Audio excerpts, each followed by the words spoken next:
नमस्कार, मेरा नाम विनीत त्रिपाठी है और आप नवभारत टाइम्स देख रहे हैं। रूस यूक्रेन के बीच अब शांति की सभी उम्मीदें लगभग खत्म हो गई हैं। डोनाल्ड ट्रंप ने एक दिन पहले ही पुतिन से लगभग 75 मिनट तक बातचीत की। बातचीत में पुतिन ने साफ कर दिया कि वो यूक्रेन पर हमला करेंगे। ट्रंप ने बहुत समझाने की कोशिश की मगर पुतिन एक नहीं माने।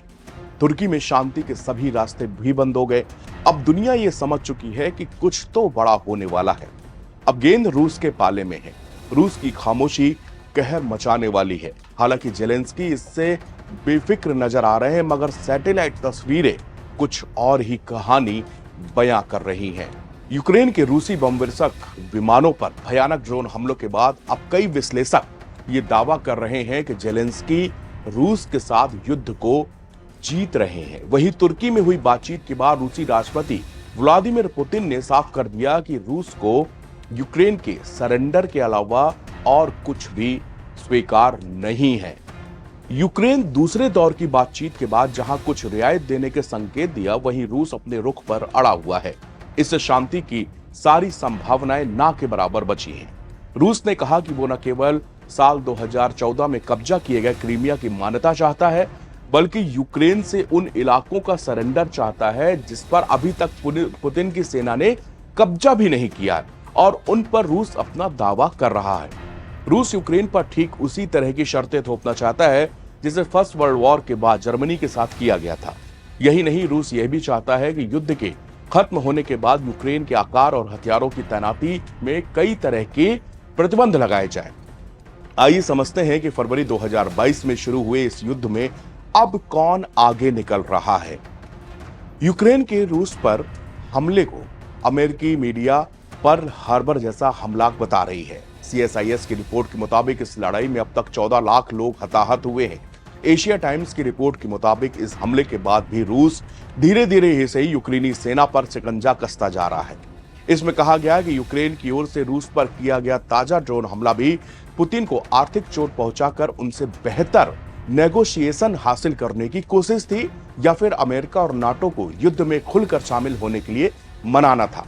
यूक्रेन की ओर से यह रणनीति की शुरुआत अगस्त 2024 में रूसी इलाके वाले कुर्स्क में हमले के दौरान शुरू हुई थी। यूक्रेन को कुछ हमले में भारी नुकसान भी उठाना पड़ा था। इस अभियान में शामिल यूक्रेन के 75,000 सैनिक या तो मारे गए या बुरी तरह से घायल हुए। इसी वक्त यूक्रेन ने युद्ध क्षेत्र के अलावा रूस के अंदर काफी दूर तक ड्रोन से हमला करना शुरू किया। इससे निपटने के लिए रूसी सैन्य दल ने छोटे छोटे समूहों में काम करना शुरू कर दिया ताकि उनकी जान को बचाया जा सके। रूस की रणनीति है कि यूक्रेनी सेना पर शिकंजा कसा जाए और जहां तक संभव हो उन्हें फंसाया जाए। यूक्रेनी सेना की सप्लाई को काटा जाए। रूस अपने इस मिशन में काफी हद तक सफल भी हो रहा है। कुर्स्क में यूक्रेनी सेना के भाग खड़े होने के बाद अब रूस ने पलटवार शुरू किया है और यूक्रेन के प्रांत सूमी पर जवाबी हमला शुरू कर दिया जो कि कुर्स्क से बिल्कुल सटा है। अगर रूस सूमी पर कब्जा करता है तो इसके जरिए वो यूक्रेन की राजधानी कीव पर भी जमीनी हमला कर सकता है। इससे यूक्रेनी सेना का डिफेंस और कमजोर हो जाएगा। कुछ रूसी सैन्य ब्लॉगरों का कहना है कि अगर रूस और यूक्रेन के बीच शांति समझौता होता भी है तो यूक्रेन के अंदर रूसी सेना पर गुरिल्ला वॉर जारी रहेगा। ऐसे में नाटो देश आने वाले कई सालों तक रूस के लिए संकट का सबब बने रहेंगे। जेलेंस्की की सेना रूस के यूक्रेन के कब्जा किए गए इलाकों में भी सफल हमले कर रही है। अब सवाल ये उठता है कि क्या यूक्रेन की रणनीति काम करेगी। यूक्रेन के लिए अच्छी बात यह है कि उसे अमेरिका और यूरोपीय देशों से खुफिया और तकनीकी जानकारी मिल रही है। इससे यूक्रेनी सेना बड़े हमले कर पा रही है। इसके अलावा यूक्रेन के पास खुद की ड्रोन बनाने की फैक्ट्री और स्पेशलिस्ट लोग भी हैं। रूस के हमले से पहले यूक्रेन के सॉफ्टवेयर विशेषज्ञ दुनिया के अन्य देशों में काम करते थे। हालांकि यूक्रेन की रणनीति की कई सीमाएं हैं। पहला कि ड्रोन हमले रूसी सेना के अटैक को धीमा कर सकते हैं, उन्हें पूरी तरह से रोक नहीं सकते। वहीं रूसी सेना लगातार मिसाइल से लेकर बम तक हमले कर रही है। यूक्रेन के लिए एक अन्य समस्या यह भी है कि यूरोप और अमेरिका से हथियारों की सप्लाई को सुनिश्चित करना, साथ ही अपने जवानों को इन हथियारों के इस्तेमाल के लिए ट्रेनिंग देना। ट्रंप के राज में अमेरिका यूक्रेन को हथियार देने से किनारा कर रहा है। वहीं अमेरिका को डर सता रहा है कि चीन ताइवान पर हमला कर सकता है, इस वजह से उसे हथियारों की आवश्यकता होगी। यूक्रेन की मुख्य समस्या आंतरिक तौर पर राजनीतिक है।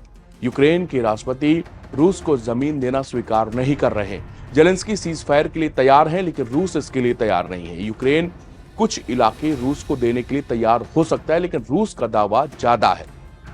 रूस और यूक्रेन के बीच बंद होगी जंग, ये एक सवाल है। रूसी यूक्रेन की गैर परंपरागत रणनीति के सामने फेल हुए हैं, लेकिन इससे बचाव के लिए वो ठोस उपाय नहीं कर रहे। ऐसे में इस बात के कोई संकेत नहीं कि रूस अपने हमले को कम करने जा रहा है। ऐसा प्रतीत होता है कि यूक्रेन की नई रणनीति का बहुत कम असर युद्ध पर पड़ेगा। वर्तमान समय में रूस ने हजारों जवानों की कुर्बानी देकर यूक्रेन के 5 प्रांतों में 19% इलाके को कब्जा कर लिया है। इसमें से 12% इलाके पर रूस ने साल 2014 में उस वक्त कब्जा कर लिया था जब उसने क्रीमिया को अपने अधिकार में लिया था। पुतिन चाहते हैं कि यूक्रेन की 25% जमीन पर रूस का कब्जा हो जाए, जिसमें बफर जोन भी शामिल है। अब इन सब मैटर्स के कारण रूस और यूक्रेन के बीच में सहमति नहीं बन रही। तुर्की में वार्ता होने वाली थी, लेकिन ठीक उस वार्ता से कुछ दिन पहले ही जेलेंस्की ने एक सीक्रेट ऑपरेशन जिसका नाम था स्पाइडर वेब, वो चलाकर रूस को वापस से गुस्सा कर दिया है, नाराज कर दिया है। और पुतिन की आग की लपटें इस बार जेलेंस्की के घर तक पहुंच रही हैं, क्योंकि जब से युद्ध शुरू हुआ है अब तक खतरनाक और विध्वंसक मिसाइलों से रूस बचता रहा है। रूस की आर्म कैपेबिलिटी पर किसी को कोई शक शुबा नहीं है। विश्व का सबसे नंबर 1 देश है जिसके पास अमेरिका से भी ज्यादा परमाणु हथियार है। अब इस बारे में पुतिन हालांकि पहले कह चुके हैं कि ये युद्ध न्यूक्लियर वॉर वाला नहीं है। पुतिन को अगर उनकी स्ट्रेटेजी को, यूक्रेन को लेकर जो उनकी स्ट्रेटेजी, अगर आप उसको गहनता से समझेंगे पढ़ेंगे तो वो कतई नहीं चाहते कि यूक्रेन पर पूरी तरह से वो कब्जा करें या यूक्रेन को पूरी तरह से वो नेस्तनाबूद करे। अगर आप इस जंग की शुरुआत देखेंगे तो इस जंग की शुरुआत सिर्फ नाटो से शुरू हुई थी कि यूक्रेन चाहता था कि वो नाटो में शामिल हो, लेकिन रसिया का कहना था कि चूंकि वो चारों तरफ से नाटो से घिरा हुआ है इसलिए उसको नाटो में शामिल नहीं होने देंगे। इस जिद के पीछे उस वक्त बाइडेन ने साथ दिया जेलेंस्की का, उनसे कहा कि अमेरिका पूरी तरह आपके साथ में है, और इस तरह से इस युद्ध की शुरुआत होती है।